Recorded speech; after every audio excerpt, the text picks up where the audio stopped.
પાવી જેતપુર તાલુકાના નાના ધરોલિયાની અમન ફાઉન્ડેશન સંસ્થા દ્વારા કલારાણી ખાતે વિધવા બહેનોને સાડી તેમજ ડ્રાય ફ્રૂટનું વિતરણ કરવામાં આવ્યું। સાડી વિતરણના કાર્યક્રમમાં 60 જેટલી વિધવા બહેનોને સાડી તેમજ ડ્રાય ફ્રૂટનું વિતરણ કરવામાં આવ્યું હતું, જેમાં મુબારકભાઈ ખત્રી, સુધીરભાઈ દેસાઈ, નરેશભાઈ કોલચા, નરપતભાઈ, શશિકાંત મહારાજ, કિશોરભાઈ, ઈશ્વરભાઈ, રણજીતભાઈ સહિતના અગ્રણીઓના હસ્તે વિનામૂલ્યે વિતરણ કરવામાં આવ્યું હતું। સંસ્થાના પ્રમુખ ફૈઝાન ખત્રીની આગેવાની હેઠળ કાર્યક્રમનું આયોજન કરવામાં આવ્યું હતું। ઉલ્લેખનીય છે કે સંસ્થા દ્વારા અવારનવાર આવી લોક ઉપયોગી પ્રવૃત્તિ કરવામાં આવતી હોય છે।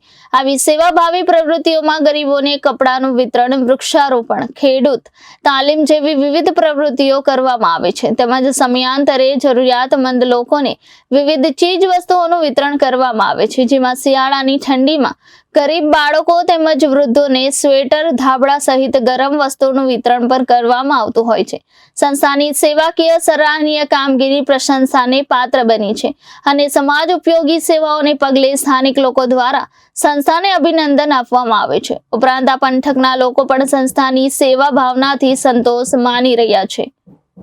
Reporter Faizan Khatri, Janadesh news, Chhota Udepur.